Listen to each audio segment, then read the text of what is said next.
Hakadash Ba Shalom. Hakadash Ba Shalom. New moon in peace. Ashar Hakadash, Ashar Hakadash. Happy new moon. Right. All praises be to the power of Ehemiah and Jacob, for his mercy truly endured forever. It's truly a blessing to be here at this time. Take part in the new moon celebration, the celebration of the beginning of months. The celebration of the cycle of the moon, the celebration of the will of the Most High being manifest, not just in man, but also in the elements, in the moon, the earth, and all that is called Yah. For he is Lord over all things, and in control of all things that we see, know, and understand. Okay, the Father sets the bounds of the seas. He sets the stars, he sets the ornaments of the skies in their position, and they follow in what the Lord has told them to do. All these things is done by our power, the Almighty Yahweh. So when we see the elements, and we see the moon, the stars, and the sun, and all that hangeth in the firmament, we understand that all is done by Yahweh. That his creation is infinite. His creation, is being sought out, even though Esau has his drones and his telescopes and his satellite dishes circling and doing all kind of things.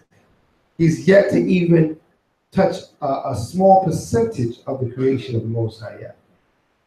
Right? As far as he can see, there's still more creation out there. All right. So we know that the Most High's creation is far beyond the mental capacity of man. For he is a power above us, greater than we could imagine. But we are thankful to be chosen by Yah. Out of all the nations that he created on the earth, he chose one nation, and that is you, Israel. So it is a honor to be amongst the children of Israel, the chosen of the Most High Yah. So let us get into the word of the Most High. Give me Colossians 3, verse 17. Giving all praises to the Father in the name of the Son. The book of Colossians, chapter 3, and verse 17. And whatsoever ye do in word or deed, do all in the name of Mashiach Yahushua. Give it thanks to the Most High and the Father by him. Right. Giving all praises to the Most High in the name of Mashiach Yahushua, for his mercy truly endured forever. We get 1 Samuel 21. Mike. The lighter? Yeah. Right here.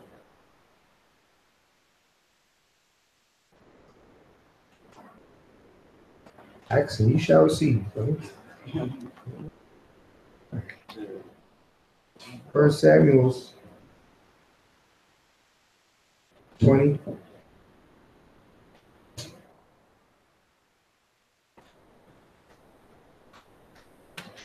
The book of 1 Samuel, chapter 20, verse 1.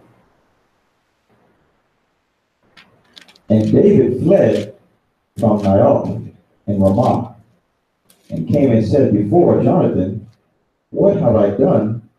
What is mine iniquity? Right. And what is my sin before thy father, that he seeketh my life? Right. So he understood that Saul was seeking after David's life. He wanted to kill David. Saul wanted to kill David because he wanted to retain his seat as king, and he understood that David was anointed to be the next king. Right? And the spirit of an evil spirit took on Saul through his what? Through his jealousy. Right? For David. Read on. And he said unto him, Most High forbid, thou shalt not die. Behold, my father will do nothing, either great or small, but that he will show it me. And why should my father hide this thing from me? It is not so. So Jonathan didn't believe David when he said, your father was trying to kill me. He said, if my father was trying to kill you, he would have told me. He said he doesn't hide anything from me, not great or small. No big secrets, no small secrets. Read on. And David sware moreover, and said, thy father certainly knoweth that I have found grace in thine eyes. Right. And he saith, let not Jonathan know this, lest he be grieved. Right. So he's saying your father didn't tell you because he know me and you have a good relationship, right? Jonathan and David is an example of one of the greatest friendships in the scriptures.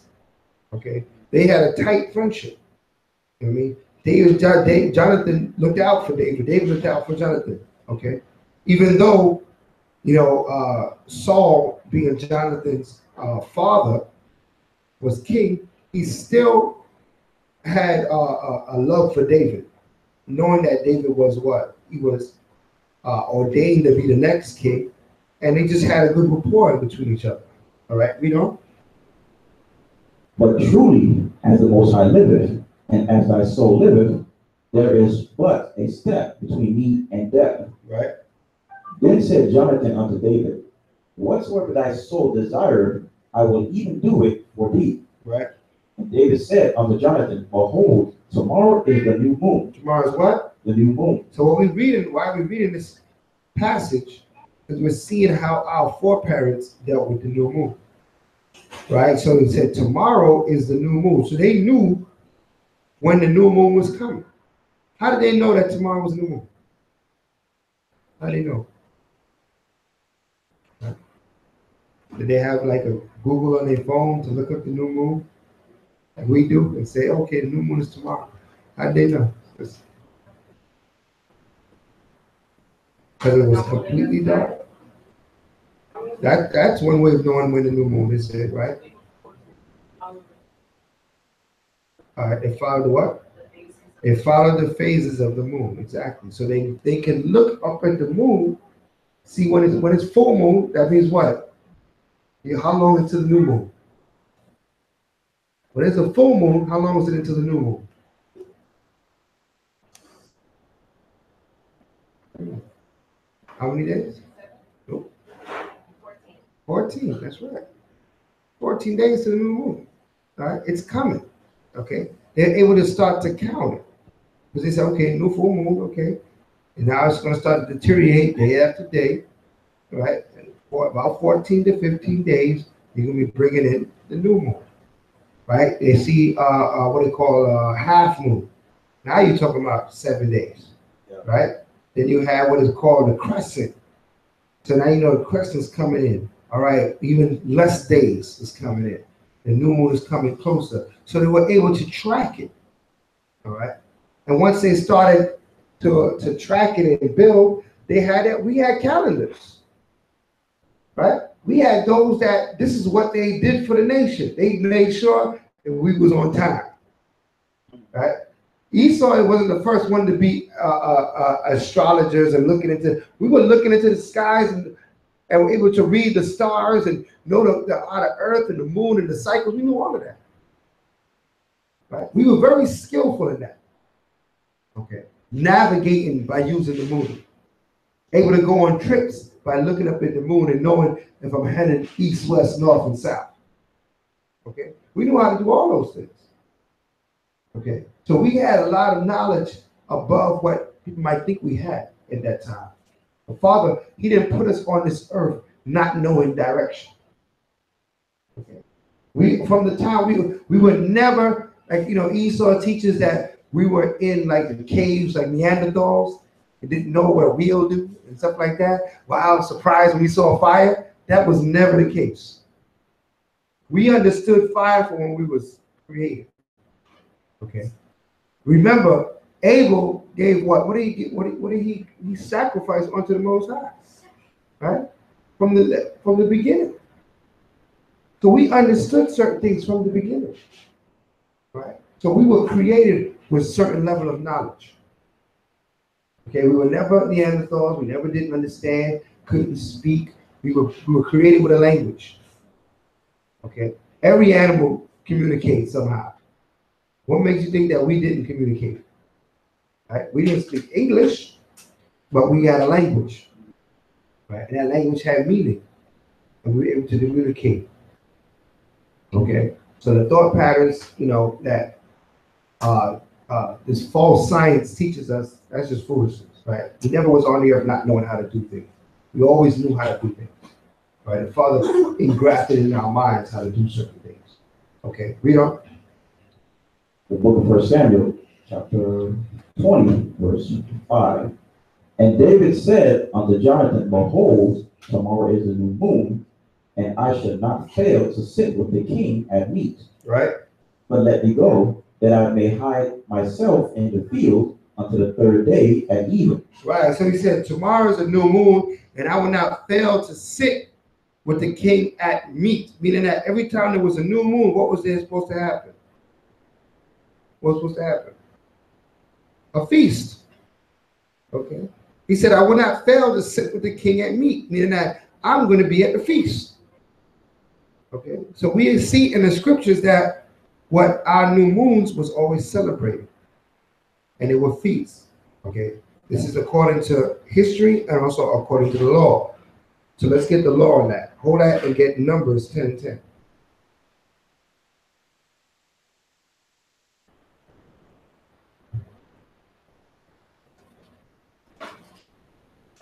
The book of Numbers, chapter 10 and verse 10. Mm-hmm. Also, in the day of your gladness, Right? and in your solemn days, Come on. and in the beginning, In the what? In the beginning, Read on. of your months. Right. In the beginning of your month. In your gladness, in your solemn days. So that then teaches us yet again that the new moon is the beginning of the month and it's a feast. Okay. In the beginning of your months. Read on. Ye shall blow with the trumpets over your burnt offerings, Right. and over the sacrifices of your peace offerings, Come on. that they may be to you for a memorial before your power. I am the Most High, your power. Right. So that's the law. That every beginning of your months, the months begin with the moon.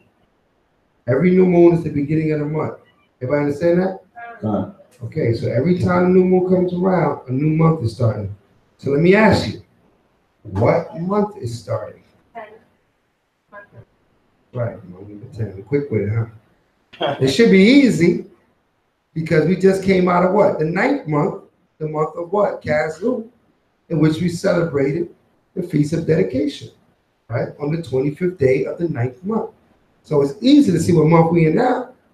We still in the feast, matter of fact, right? Because it's on the 25th day of the month, it rises into the next month. Okay, it closes within the next month because it's an 8-day feast. Right, so that feast is going to end tomorrow night. Right, but tonight is the beginning of this 10th month. Okay, so according to your calendar, what month we in? 12th, right? But it's called what? December, right? And we understand that December, like decade and decibel, means 10. So we see on the calendar that we're really in the 10th, right? We're starting the 10th in the 10th month. Okay, so we're not that far off. All right, so we understand where we're at. So we have this holiday coming here. The next high holy day we have is in what month? It's in the 12th month. What holiday comes in the 12th month? Purim comes in the 12th month. So if Passover was first, Nope, Passover comes in the 1st month, right? So Passover is after Purim. Purim is the next high holy day. okay, I don't know the date exactly. We'll get that to you. Yeah, I don't know the date offhand, but I'll look at the date and get it to you, so we can start preparing for the Purim. But we have a month. We have the whole 10th and 11th month before we enter the Purim. Okay, so it comes in February. All right, let's read on. The book of 1 Samuel, chapter 20 and verse 6. If thy father at all miss me, then say, David earnestly asked leave of me that he might run to Bethlehem, his city. For there is a yearly sacrifice there for all the family. Right. If he say thus, it is well. Thy servant shall have peace. But if he be very wroth, then be sure that evil is determined by him. Right. Read. Therefore thou shalt deal kindly with thy servant. For thou hast brought thy servant into a covenant of the Most High with thee. Notwithstanding, if there be in me iniquity, slay me thyself. For why should thou bring me to thy father? Right, so what? To thy father, right? So he said, man, if I'm wicked, slay me yourself. But don't put me in that situation with your father, because your father looking to kill me, and I ain't do nothing to him. Okay? So he understood that Saul wanted his life. So he made an excuse why he wasn't going to be at the new moon. But that shows us how important the new moon was. It was part of our custom to be there, be present. And if we wasn't going to be present, then we needed to have a real good reason of why we wasn't at the new moon. Okay, not we was tired. I overslept. My job or whatever the case may be. That's not reasons to miss the new moon celebration. Okay, we should be here, ready, early, ready to celebrate. But it's a time of gladness. Okay, we don't want to be like the wicked. The wicked don't want any new moons or Sabbaths.